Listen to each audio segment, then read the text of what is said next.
Masuknya Islam ke Indonesia, awal mula dan perkembangannya.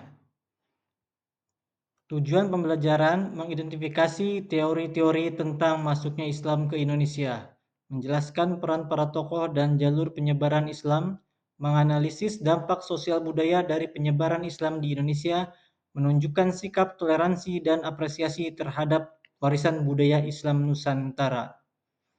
Latar belakang Islam masuk ke Nusantara sekitar abad ke-7 hingga ke-13 Masehi, dibawa oleh pedagang Arab, Persia, Gujarat atau India, dan Cina Muslim. Penyebaran melalui proses damai bukan dengan penaklukan. Nah, teori masuknya Islam ke Indonesia, Islam masuk ke Indonesia melalui beberapa jalur, utamanya melalui perdagangan, di mana para pedagang Muslim dari Arab, Gujarat, Persia, dan Tiongkok atau Cina menyebarkan ajaran Islam sambil berdagang. Jalur lainnya adalah melalui perkawinan, pendidikan, tasawuf, kesenian, dan politik juga. Jadi ada 4 teori. Yang pertama teori Arab. Teori Arab atau Makkah ini didukung oleh Buya Hamka dan Jesse Van Leur. Menurut teori ini, pengaruh Islam sudah masuk ke Nusantara sekitar abad ke-7 Masehi, dibawa oleh para pedagang Arab.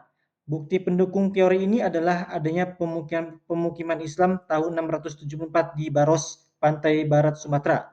Selain itu, penemuan makam dengan nama Fatimah binti Maimun dan juga makam Islam bertuliskan tahun Saka di Trulan, Jawa Timur ini menjadi bukti yang menunjukkan bahwa Islam sudah berkembang sebelum abad ke-13.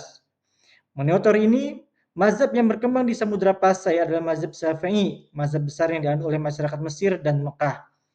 Ini juga menjadi bantahan terhadap teori Gujarat karena mazhab yang berkembang di Gujarat adalah mazhab Hanafi. Dan juga gelar yang digunakan adalah gelar Al-Malik, gelar yang biasa digunakan di Mesir. Nah, yang kedua adalah teori Gujarat. Gujarat ini didukung oleh Snokkhorjun, W.F. Sutherland, dan B.H.M. Flick.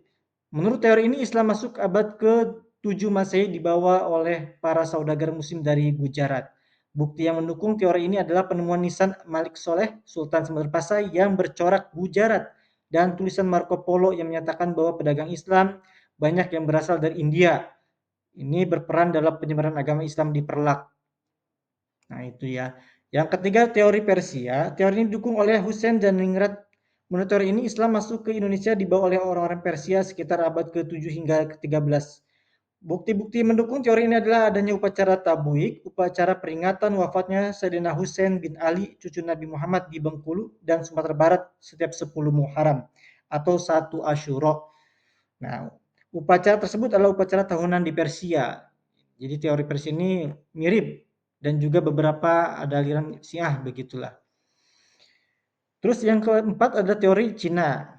Ini banyaknya pendakwah yang berasal dari keturunan Cina yang mempunyai pengaruh besar pada masa kerajaan Demak, termasuk sultan pertamanya adalah Raden Fatah yang keturunan dari Cina. Ini menurut yang mengindikasikan teori menurut dari Cina ya. Tapi teori ini sedikit yang pengikutnya.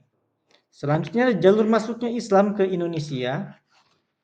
Jalur Islam ke Indonesia itu terutamanya jalur perdagangan internasional di Selat Malaka dan pesisir utara Jawa. Dan juga jalur dakwah ulama dan sufi, jalur pendidikan dan melalui pondok pesantren, dan juga jalur perkawinan antara pedagang muslim dan penduduk lokal. Yang termasuk adalah dari Wali Songo ya di tanah Jawa itu. Faktor pendukung Islamisasinya adalah letak strategis Indonesia dalam jalur dagang, sifat terbuka masyarakat pesisir, Islam mudah diterima karena ajarannya sederhana dan egaliter, serta peran aktif ulama dan wali songo. Peran pedagang dan ulama. Jadi pedagang menyebarkan Islam melalui interaksi sosial, ulama dan sufi menyebarkan Islam melalui dakwah, pendidikan, dan karya sastra. Wali Songo berperan besar di Jawa, misalnya Sunan Kalijaga, Sunan Gresik, Sunan Bonang, Sunan Muria, Sunan Kudus, dan lain-lain. Nah, kerajaan Islam pertama di Nusantara itu adalah Samudra Pasai, Aceh, kerajaan Islam pertama di Indonesia. Raja Sultan Malikus Soleh menjadi raja pertamanya dan menjadi pusat perdagangan penyebaran Islam di Asia Tenggara.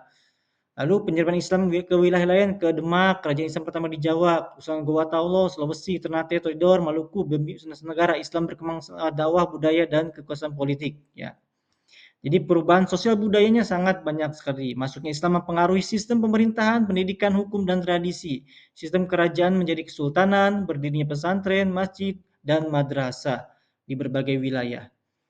Akulturasi budaya Islam sangat sangat ada dan tidak bisa dihindari karena itu beberapa coraknya banyak sekali terjadi. Seperti seni bangunannya, masjid berbentuk joglo, Masjid Agung Demak, ada kesenian wayang dan tembang Islam, tradisi Slametan, Maulid Nabi, tulisan dan bahasa aksara Arab, gundul, penggunaan istilah Arab, itu banyak sekali ditemukan.